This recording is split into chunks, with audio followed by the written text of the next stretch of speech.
Baik, kami akan perkenalkan kembali kedua fighters yang akan bertarung pada malam hari ini perbaikan peringkat atau weight 48 kg. Langsung saja dari sudut biru, kelahiran Kediri, 32 tahun, 165 cm dengan basic taekwondo. From Warrior MMA, this is the Gasu, Benny Pradono. Baik, dan lawan dari sudut merah, fighters kelahiran Balikpapan, 25 tahun, 163 cm dengan basic wushu Shanda.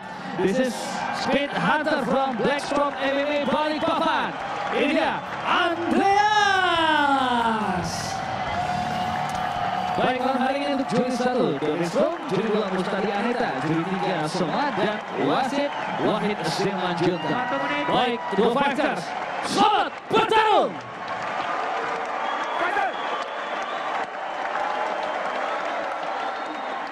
Kalian sudah tahu peraturannya? Ikuti perintah saya. Lindungi diri kalian setiap saat. Dan bermain dengan sportif. Touch glove.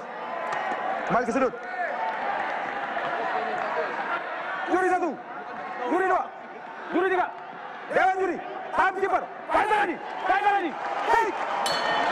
Babak pertama di kelas atau weight. Silakan Bung Bram. Terima kasih Ovi.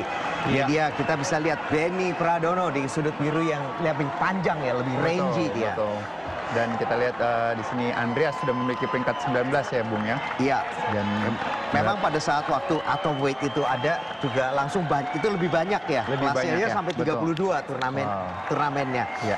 Nah, habis itu maaf dari 16. Nah, dari situ juga kita lihat nih, Benny sendiri juga in and out, and out. Lebih kelihatan ya lebih tadi. Cepat, ya. Oh, itu dia. Yang baik ya. Speednya juga lebih baik dan dari segi agility juga lebih baik atau ketangkasan. Sejauh ini sekarang Benny melakukan clinch ya, mencoba membawa Andreas ke bawah ya. Betul. Mengontrol satu kakinya, apakah dia berhasil melakukan takedown atau membawa Andreas ke posisi di bawah. Sedikit demi sedikit, tapi sepertinya juga basic dari wushu Shanda ini kemudian dia juga punya keseimbangan yang lebih baik. Yang baik, betul. Dia punya keseimbangan, nggak segampang itu di take down. Betul ya. Ya karena seperti kita tahu wushu sendiri juga memang mengandalkan banyak teknik bantingan dan juga teknik defense takedown ya Bung ya. Betul. Ya. Dan yang saya pengen lihat dari Benny ini Benny kan sudah 2 kali bertarung di kelas strawweight. Dia turun itu harusnya dia memang posturnya juga lebih bagus gitu, lebih besar gitu ya. Betul. Tapi dari sini kita lihat perbedaan tinggi badan juga hanya 2 cm saja. Betul.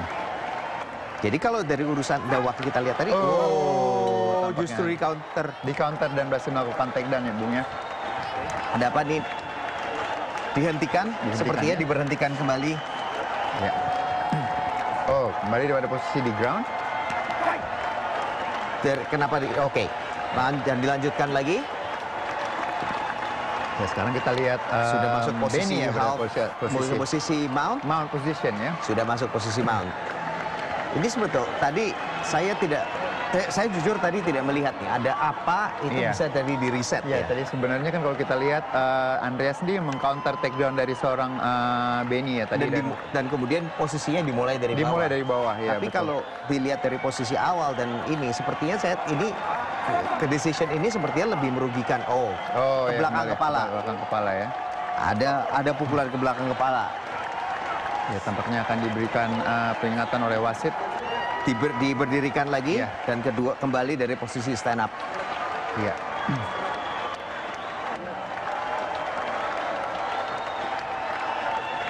Dan diberikan kartu kuning ya. Langsung saja diberikan kartu kuning ya. Kartu kuning. Ya. Tanpa peringatan. Tanpa peringatan yang pertama langsung saja. Ya, di sini tentunya kembali lagi fighter harus berhati-hati untuk menghindari yang memukul belakang kepala, baik itu disengaja ataupun tidak disengaja ya. Kembali itu pelanggaran adalah sebuah pelanggaran yang baik itu disengaja atau tidak disengaja. Dan di sini kembali Benny coba melakukan tendangan menggunakan kaki dan ya masih langsung maju menutup jarak. Body shots terus dari dilakukan. Benny. Benny yang lebih aktif ya, kita lihat ya. Dia kemudian menutup jarak, kemudian langsung masuk ke clinch dan T-boxing juga dari situ. Kelihatannya seperti mencoba take down lagi, tapi terus ada striking dari knees dari Andreas. Iya. Dan kembali Benny Ini seperti melakukan mengulang hal yang sama ya, sama lagi. Masuk, dapat ke clinch, tangannya udah connected, sudah terhubung. Iya, kembali baik sekali dan tampaknya sekarang cage control sejauh ini berhasil dibalikan. Ya, kita lihat di sini apakah Benny berhasil, tampaknya keseimbangan yang sangat baik nih Bung, seperti yang tadi Bung. Betul.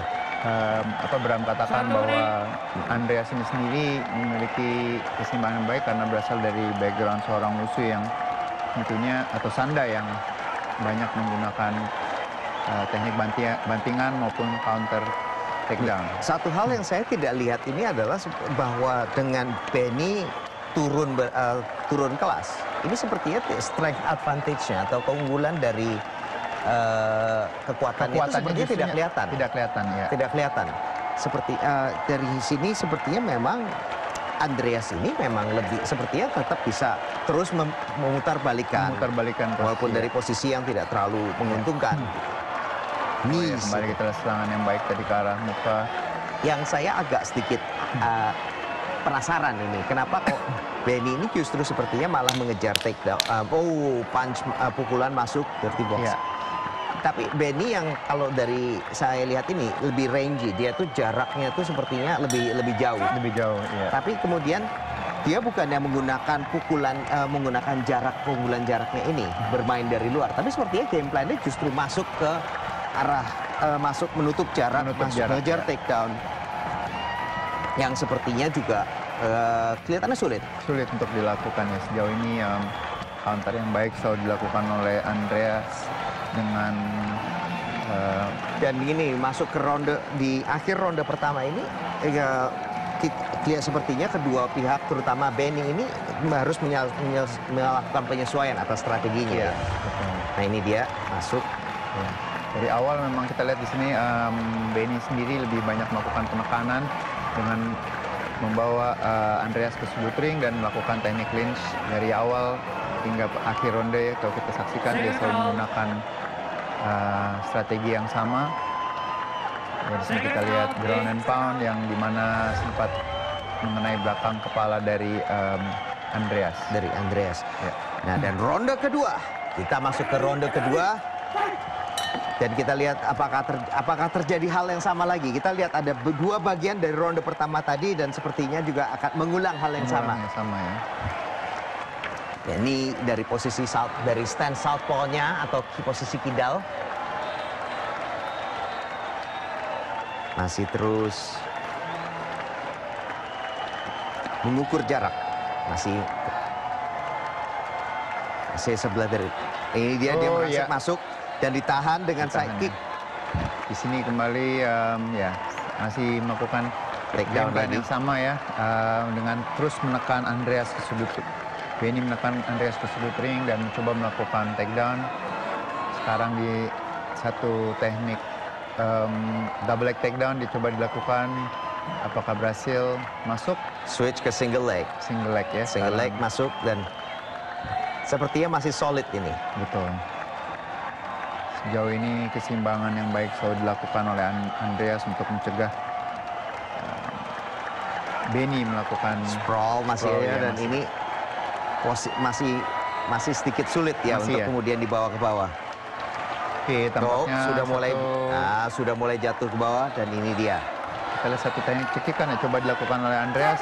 Dan masuk. Dan that's a tap. It's submission yang sangat bagus sekali dari Andreas yang memenangkan pertandingan ini dengan guillotine choke. Guillotine choke ya. Tadi yang dari takedown-nya itu sebetulnya salah. Kesalahannya, nah ini dia.